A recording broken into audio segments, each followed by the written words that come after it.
Have paradigms and roadblocks that prevent us from excelling, and they can be real or imagined. Welcome to Beyond Bricks, a podcast that will give you the ability to break through those walls. Here's Dr. Nathan Unruh. Welcome to the conversation. I'm excited today to talk with Darrin Smith, who truly lives in this world of experiences. And it's one of our favorite things to always talk about is how do we constantly fine-tune the customer experience? How do we get better at the team experience? And how do those two things go together? So if you're listening today and you're saying, how do we provide a better experience? Buckle up, because Darrin's going to have a whole bunch of great ideas for us. So Darrin, thank you for being here with me. And first, let's just kick it off. Tell us about you. Yeah. Well, very briefly, I grew up in a small town about 25 miles from Sioux Falls, Parker, South Dakota. So big basketball town, and just a great small town.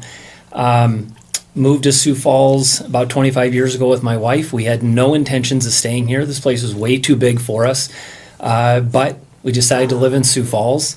Bought a house, ran for city council, got elected somehow, and 3 kids later, here we are, and we love it. This is where we're at. Professionally, I've worked in the for-profit sector. I worked in the nonprofit sector, public, private. Started in banking. Worked for a large national nonprofit organization. Did a fair amount of travel, business development, lobbying, that sort of thing. Worked for the city of Sioux Falls, community development, economic development, and then ended up with the Washington Pavilion Management Company about 8 years ago exactly now. And your role there right now? Is president and CEO. Okay. So you've had a few laps around the calendar. Yeah. So we got a foundation of why I wanted to sit down and talk with you. Yeah. But before we get there, Parker. Yeah. How many times did you go to the fair there? Oh, well, I grew up across the street from the fairgrounds. Okay, so when you said Parker, my mind went back to my experiences at the Parker Fair. Yeah. And putting the little coins in, and that tractor would push it up, and I just wanted to get a stuffed animal. Yeah. That was always fun. Do they still have that fair? Absolutely. And I think it's still the only free fair in the state of South Dakota, and has been for a long time. So you talk about experiences. There is no experience like the Turner County Fair.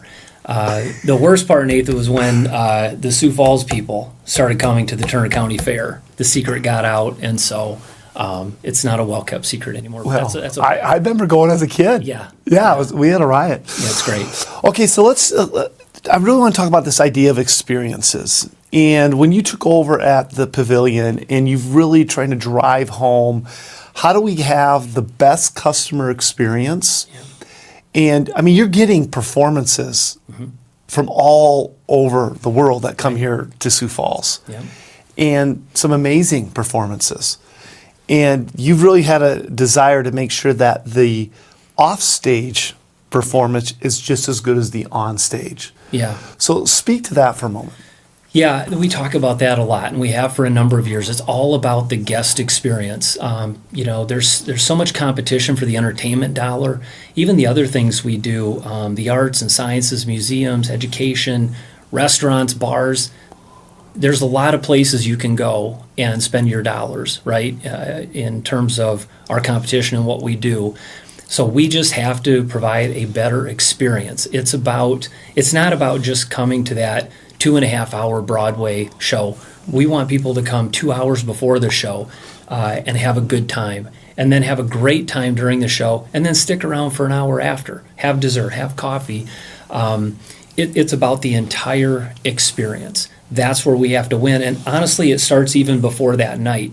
It's when someone calls our box office, or when they go online to look at, what shows might they want to go to and buy tickets. We need that experience to be a great experience all the way through from the start to the finish. So let's talk about the experiences, because the symphony is there. Yeah. You have these Broadway shows that come in. You also have the Science Center. So what does the Pavilion, what kind of experience is it all? Yeah, well, first, I always start, I'm very intentional about saying, that we are a private nonprofit management company. So we are not just a facility.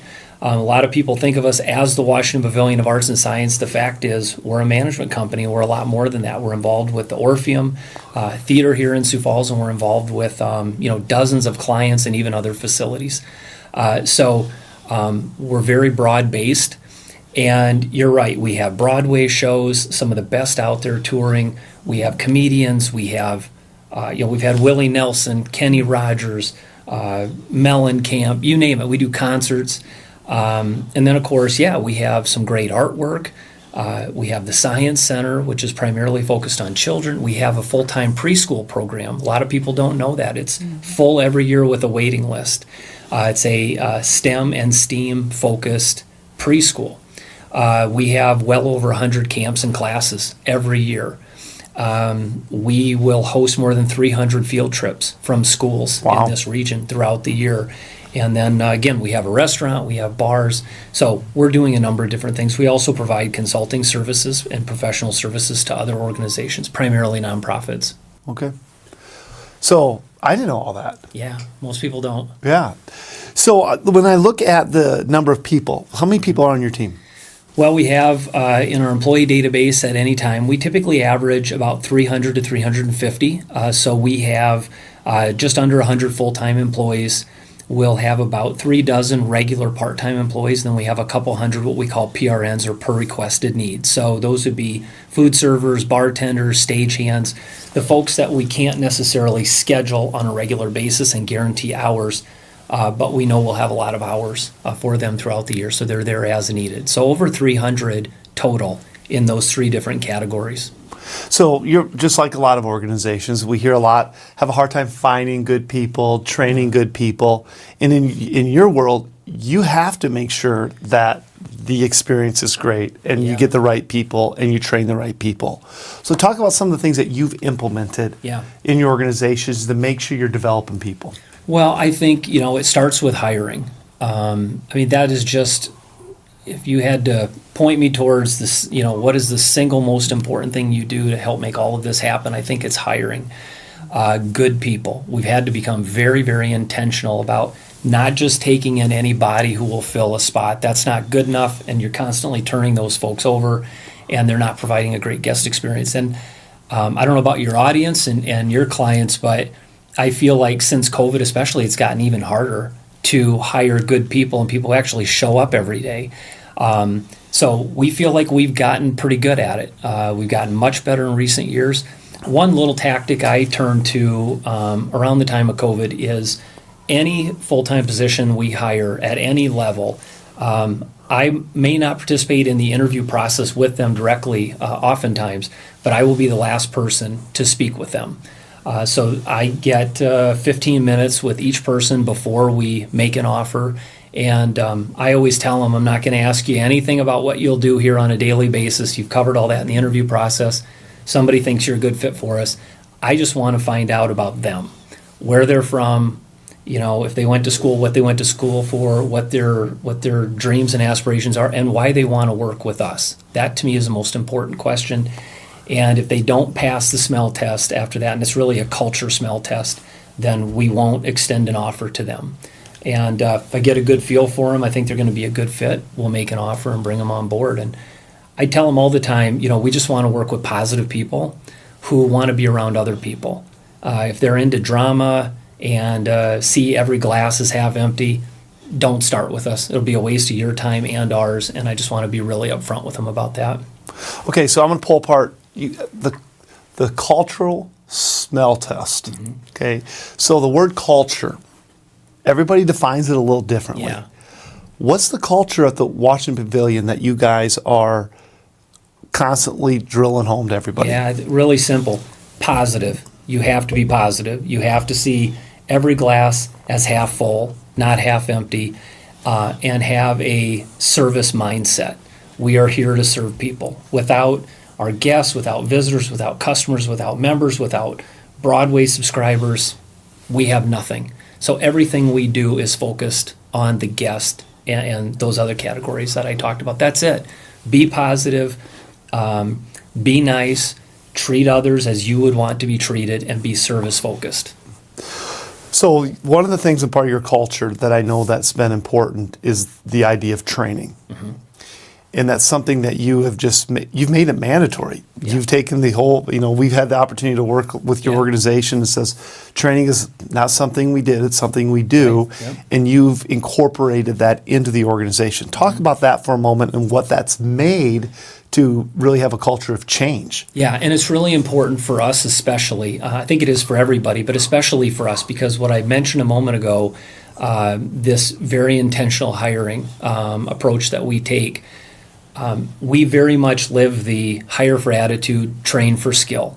One of the things I think we've done a really good job in recent years is we will take people out of different industries. They don't come from the arts, or whether that be performing arts, visual arts, science background. We don't necessarily care what their background is. Again, we're looking for those things I mentioned earlier. We'll take care of the training after we get them on board. They'll learn what they need to do on a daily basis, and they'll become good at that. So if we're really going to have that philosophy, then we have to have a strong training program. And really, that's why we went searching for that a few years ago, and that's when we found 5-4, and it's become so important to us. And I think it's been a big part of, again, our success and being able to not just talk about our philosophy, not just talk the talk, but walk the walk. Yeah, and don't you think that, with your pedigree of all the different organizations, right. whether small to now well over 300 employees, right. training is always a gap. Yep. That people talk about. Mm-hmm. And I think there's sometimes the misconception that training is, you go through a week or two of onboarding, or you follow Sally because she's been around the longest, or you go to these certain mountaintop events and that somehow is training. That's right. But what you've done in the organization, there's never a week somebody's not training. That's right. It might be 30 to 45 minutes of training, but everybody's doing it with repetition, with ability to practice and role play, and accountability. That's right. You always know what's happening. Yeah. So is everybody excited about that all the time? No. But you know what? We're really leaning into it, and it's so important. You guys have the video, the Steph Curry video, mm-hmm. and we talked about where I grew up, and basketball's big there. You don't. I was a 90% free throw shooter, by the way. If I could just get that on record.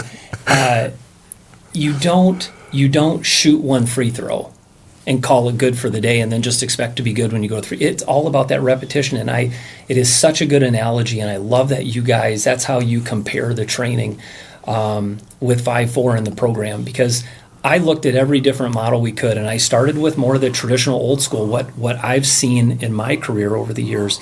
You bring speakers in, or we even flirted with just hiring a full-time trainer. And I thought, well, okay, that'll help us overcome, this incredible schedule flexibility we have with 12+ hour days. We're open 360 days a year. But that wouldn't work either for the model that we have. And so, with 5-4, you get training on a daily or weekly basis, and you can have as much as you want. I love the fact that you have access to this incredible comprehensive library. We have people that will consume 5-4 videos every day. They love it. But it's got to be on a regular basis year round. It can't be here and there. It can't be hit and miss. We can't let people sit in the back row in an auditorium and bring a speaker in. We have no idea how much they're retaining of that. With this model, you not only get the training on a regular basis, but there's the simple quizzes to reinforce the content and ensure that, our folks are paying attention and they're learning from this, and that's really, really important. Yeah, and let's go back to basketball. Okay, congratulations, a 90% free throw shooter. But that didn't happen on accident. That's right. And, when we're doing this interview right now, happens to be during March Madness. Yeah. Where we get to see all these amazing games. And that didn't happen just in the last month or two. That's right. It's years and years of being in the gym. Mm-hmm. It's years of consistently doing the right things to have the opportunity to stand on this stage. Exactly. And our businesses are no different. Yep. If we want to consistently drive home a great guest experience, right. What are we doing when the lights aren't on? Yep, that's right. Right? So I commend you on really driving that home. But that's not easy to do, is it? No, it's hard because we're all busy. too busy. Yeah. And we talk about this a lot because we track progress. We know where all of our employees are with this. We tie it into our performance evaluation annually. We talk about that a lot. That it's got to be something that you're not too busy for. And when these lessons are literally 20 to 30 minutes a week, again, our team has heard me say this 100 times. Nobody is so busy that they don't have 20 to 30 minutes. If you take a break at any point during the week, if you're driving home, driving to work, if you get up before everybody else on the weekend, right, at home, you have 20 or 30 minutes. And the other thing I tell people, our staff, is, as an employer, we're making this incredible training program available to you at no cost. It's an incredible professional development opportunity. So we're paying for it. So when you don't do the training, are you cheating us? I suppose a little bit, but much more importantly, you're cheating yourself. This is a tremendous opportunity for a free professional development program that we are investing in you. And so, I just urge people, please take 20 to 30 minutes a week and just get better. Mm-hmm. So I'm glad you bring that up, and I'm going to stay right there for a minute. We're human beings, not human doings. Right. So we get busy doing and forget about being. Yeah. So if we're human beings servicing human beings as the guest, it's important for us to become better human beings. Mm-hmm. So when you say get better, that's what you mean. Yeah. If you get people that are positive, dedicated to ongoing, hey, if I'm got to be the smartest guy in the room, I need to change rooms, right? Yeah. So you've got people that are saying, I'm going to conform to what I consume, and you've given them resources to consume, and they probably don't even know when they're going to end up using it. Right, that's right. And what I love about it is so many times the best compliments we will get, Darrin, is, yeah, they're better as employees, but they're better at home. Yeah, exactly. I mean, they're better with their better moms, they're better dads, they're better friends. Exactly. So I think that's the main thing to drive home, providing people that kind of content. Yeah, absolutely. And that's what I love about 5-4. It's so unlike any of the other training programs I've ever participated in or I looked at. I quickly realized, I thought we were buying into a training program to make our staff better at work. And what I quickly realized is it makes our staff better at work. It makes them better people. Mm-hmm. But again, we have to want to be better at work. We have to want to be better professionally, and we have to want to be better personally. And so we'll give our staff all the opportunities in the world at our cost to become better professionals and better people. But they have to meet us halfway. Mm-hmm. That's just the reality. And I think the 5-4 program makes it as easy as possible for them to meet us halfway. It's as flexible as you can ever get by you choose when you train. And every organization can do it a little different. Mm-hmm. And we make sure our supervisors and managers know with our hourly staff in particular that they are scheduling time. That's really important. We're not asking hourly employees, for example, to work or to do their training at home or somewhere else that they're not on the clock. We would never ask that. So it's important that they get time at work on the clock to do the training. And then, the salaried folks are a little different. Their schedules are a little more flexible. Okay, so I'm going to transition because you've done a nice job measuring to make sure that it's working. Yeah. So let's start at the high level. So before this interview, my understanding is that you've laid out a very clear, vivid vision for this organization. Mm-hmm.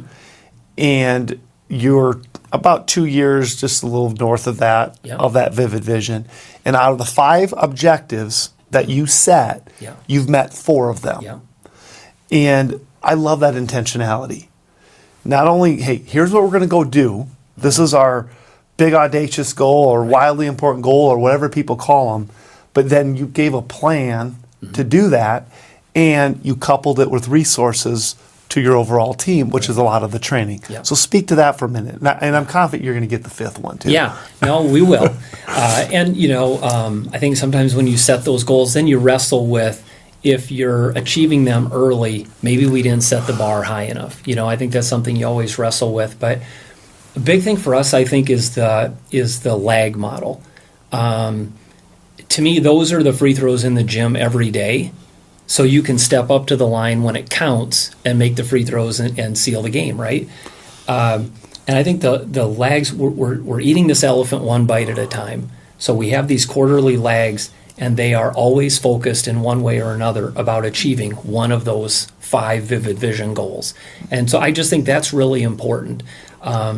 Sometimes with training and when you set goals, especially a handful of goals, maybe 3 years down the road, it's kind of like lifting the garage door, and you got this dirty garage, really dirty, and you look at it and it's intimidating, and where do I start? And so most people just don't start. And I think that's really important is to the way the 5-4 model is set up, with not only identifying those vivid vision goals, but then having that lag model, eating that elephant one bite at a time, and then doing weekly training. Not big, huge, quarterly, annual stuff. And I'll get to that later because I got 3 months or I got 12 months. No, it's weekly, and it's in very reasonable and realistic increments, 15, 20, 30 minutes at a time. I just think that's so important. Yeah, I love what you said there, because for years I struggled with that myself. Because you get these big goals and then you write it down and then nothing happens until then last minute you're going, oh man, what did I do? Yeah. And I think I would equate it to going to the gym. If my trainer said, Nathan, just come to the gym once a month for 12 hours. Right. Yeah. Unrealistic. Yeah. Versus, Nathan, come to the gym 5-6 days a week for 20, 30 minutes. Yeah. And consistently do that over a long enough period of time, you're going to get the result you want. And I think that's how we got to look at the development of our people. That's right. So when you measure this guest experience, I love what you've done with the NPS score, which the NPS score is the Net Promoter Score. I love what Frank Reichfeld calls it, more of the Net People Score when you go and study it. But you guys measure that. Oh, yeah. And right now, where's your NPS score? Well, we break it down into the different areas we have, and eventually we want to get to where we have an NPS score and a goal and an NPS score that we're measuring in every area. But we started with performances, which would be the Broadway, the comedians, the concerts, that sort of thing. We are right around 80 right now. Been there consistently for some time. Our museums, which would be, again, our Children's Science Center and our Visual Arts Center, we are over 70 now, and 70 was our goal. So that may not sound quite as impressive compared to the 80 for performances, but a year ago, at one point we were at an 18. So we had lost sight of what we were doing in one of those areas in particular. And so we have built it back up now to where we're over 70 for the year. And now we're going to start going into our food and beverage area and find a way to measure NPS there, which will be a little trickier than these other areas, because when you buy a ticket or you buy a membership or an admission to any of those other things, we force you to give us your email address, and then we can do these follow-up surveys. And we have a pretty good response rate, actually, to those. Food and beverage is a little tougher. We don't ask for your email when you come and buy the lunch special. So we'll tackle that in different ways, but we'll find a way to successfully implement it. Well, I mean, for the listeners there that aren't aware of the NPS, how it's measured is minus 100 and positive 100. Anything above 0 is good. 70 becomes more iconic. And why that's important is that versus trying to hunt and kill new people all the time and get people to come do business, if you have a 70 of the people that have already come as guests, they're coming back, right? Yep. And we want to develop loyal customers, and that's really what the NPS score allows us to do. That's right. So by you implementing that, big deal, big deal. Because it really doesn't matter, Darrin, what you say or I say about our own organizations. It only matters what the people say. That's right. And if we're not measuring that, well, it's only then our word. That's right. And I'm always amazed by business say, oh yeah, we give a great customer service or a great customer experience. Like, how do you know? How do you know? If you're not measuring it, you don't know. And you don't know because 3 people this month told you you're doing a great job. Right. That's the other thing. It's not, it takes it away from purely anecdotal and what we think we're doing and accomplishing, and we can actually measure it. This is data. Numbers don't lie. Yeah. Especially if you have a good sample size and you're getting a good response rate to your surveys. It's really important. It's pretty hard to fudge on those numbers when you're getting these surveys back for better or worse. Yeah. And let's talk about the worst for a minute. Yeah. Because we get them, don't we? We all get them. For sure. And I always would contend that if there's something wrong within my business, how fast do I want to know it? Right. Like right now. Right now. And that's a gift. That's a gift from a customer saying, here's where we can improve. Right, absolutely. So Nathan Schock was telling me something that you implemented based on some feedback you got from guests on the mobile ordering app. So during an intermission at one of the shows, people would say, hey, we didn't have enough time during the intermission to get our cocktail or whatever it may be before the show. They started flashing the lights saying, hey, it's time. Yeah. So tell them, what'd you do? How'd you solve that? Yeah, so the mobile order, it is. Again, it's just all about that guest experience. But selfishly, look, that's an opportunity for us to capture some sales that we otherwise wouldn't have. With these Broadway shows, it's so different than, again, the concerts, comedians, and some other things we do, where there's a very specific, defined period of time called an intermission. It's in the contract. So people got to get to the bathroom and maybe get a drink and get back in. So we want to make sure they get both of those things done and not just one or the other. So we put a mobile ordering system in place that continues to get better for us, just leaning into technology. But we want to make it as easy as possible. Reducing friction. We talk about that a lot too. People like what we do. We know they like what we do through our growing numbers, our NPS scores. Let's make it as easy as possible for people to continue liking us and supporting us. So just reduce friction, make it easy. So with the mobile ordering, it's very simple. You use an app on your phone and you tell us what you want to drink, and we'll have it ready for you when you come out at intermission, and we'll speed things up, get you back in your seat. You won't miss 1 minute of the show. Yeah, so just another example of just paying attention to the details. And I think the benefit of the MPS system, which is really just a simple question, how likely are you to recommend our organization? Right. And they're scoring it from 0 to 10. Well, anything below a 9, we want to know about that. Right, absolutely. And again, I look at those as gifts. Yep. So how can we just constantly, consistently improve that experience for whoever that may be? Right. Whether it's dirty toys in the Discovery Center, or it's, hey, I didn't have time to get my drink. Yep. All the little tiny things make up a great experience. Yeah, absolutely. And you want that feedback. And, that's really important, though, because staff have a tendency, especially, when they're passionate about what they do. And we're very fortunate. Most places I've ever worked, it truly was a paycheck for most people. They were trading their time for money to do other things. And we're fortunate. We do have a lot of people in the arts in particular. They are passionate. They wanted to be on stage for a living, or they wanted to be an artist, and maybe that didn't work out. This is the next best thing for them to live out, their passion. But you have to be able to receive some of that constructive criticism too. And that can be hard, especially when you're really passionate. But, sticking with the basketball theme here, I've told our staff before, who has made the most game-winning shots in the history of basketball? It's Michael Jordan, right? Who's missed the most game-winning shots in the history of basketball? Michael Jordan. Mm-hmm. So as we just continue to lean into things and to try and grow and expand the customer experience, we're going to screw some things up. There's going to be a learning curve. It's okay. You just work through it, but you got to listen and get better. Yeah, it reminds me of, Elon Musk. He says, if we're not blowing up some rockets trying to get to space, we're not trying hard enough. Absolutely. And I think that's that willingness to fail and that willingness to learn from that versus, nope, we can't change anything. That's right. And then you end up stuck with the same old thing over and over again. That's right. So let's transition to, you got to lead a lot of people. Mm-hmm. You've had some tremendous leaders in your own life. You read, you train, you do a lot of those things to constantly get better yourself. Mm-hmm. So I'm only going to give you 3. Okay. But what are the 3 attributes you would say are the best attributes of a great leader? Bold, visionary, and integrity. Okay. So let's pull those 3 apart. Yeah. Bold. Mm-hmm. What does bold look like?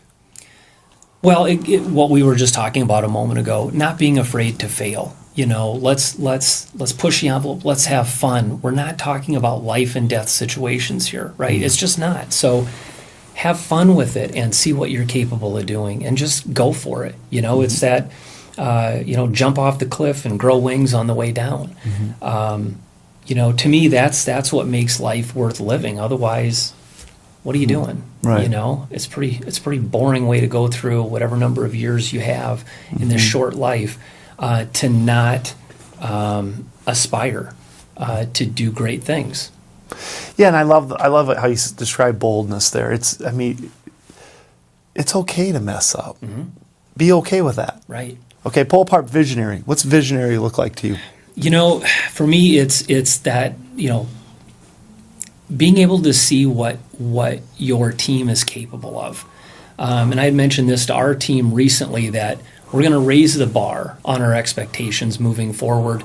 And there was a time a few years back where I had to set the bar not really where I wanted it or where I wanted to get to, but where we realistically could at that time, because we just didn't have the team to go to the next level. And now, again, through very good intentional hiring and so forth, we have a team now that can go to that next level and do big things. And so we're going to hold them accountable to do that. We're not going to let them settle. We're not going to let the organization settle. But you have to have someone who has the vision and is willing to, I think oftentimes I have greater faith in our team than they have in themselves, especially individually. And so you have to identify this vision about what we're capable of doing. But then you have to motivate and inspire every step of the way, so they have the confidence to go do that. Lots of people have vision, but it's combining that with the boldness. And then our next one, integrity. And for me, that's just being honest with people and communicating very effectively. Could have said communication, I suppose. But I consider that, I put it in the category of integrity, just being very honest with people about what this vision is, what our expectations will be, and where we're going. Yeah, 3 great attributes. So who's some people in your life that have been instrumental for you? I would say, one of my first bosses at the bank, I remember the first time I was promoted, and I was going to be doing more loans now. And I remember him, I was really young, but I remember him saying, he said, I don't really do all this new orientation stuff. I'm kind of old school. So he said, here's the deal. If you make too many bad loans, we're going to fire you. If you don't make any bad loans, we're going to fire you. And he said, does that make sense? And of course, I said, yes, sir, I got it. And I didn't have a clue what he was talking about. And so fast forward a few years in my career now, I get it. And it's the whole thing about, if you're just running into a house on fire without a plan, that's probably not going to be good if you're doing that on a regular basis. And at the same time, if you're never taking any chances, that's not going to work for you or the organization either. So that's a lesson that really stuck with me. And then I would say more recently, Mayor Huther here in Sioux Falls, I learned a lot about leadership and talk about integrity and being a direct communicator. No one's ever accused him of sugarcoating anything. And he knows there's a certain percent of any room he's in or the community that won't like what he does. And he's really okay with that, because if he believes in what he's doing and we're trying to accomplish big things, again, that's why you get up in the morning. Otherwise, what's the point? So those are 2 that immediately come to mind. I love it. Well, this has been great stuff. I encourage you, as you listen to Darrin, his focus on training, his focus on measuring that training, his focus on the development, taking those 3 principles of boldness, being a visionary, and doing it with integrity. Some great stuff.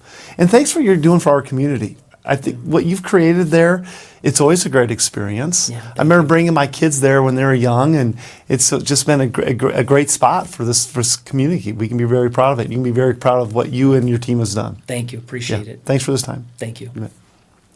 We all have paradigms and roadblocks that prevent us from excelling, and they can be real or imagined. Welcome to Beyond Bricks, a podcast that will give you the ability to break through those walls. Here's Dr. Nathan Unruh.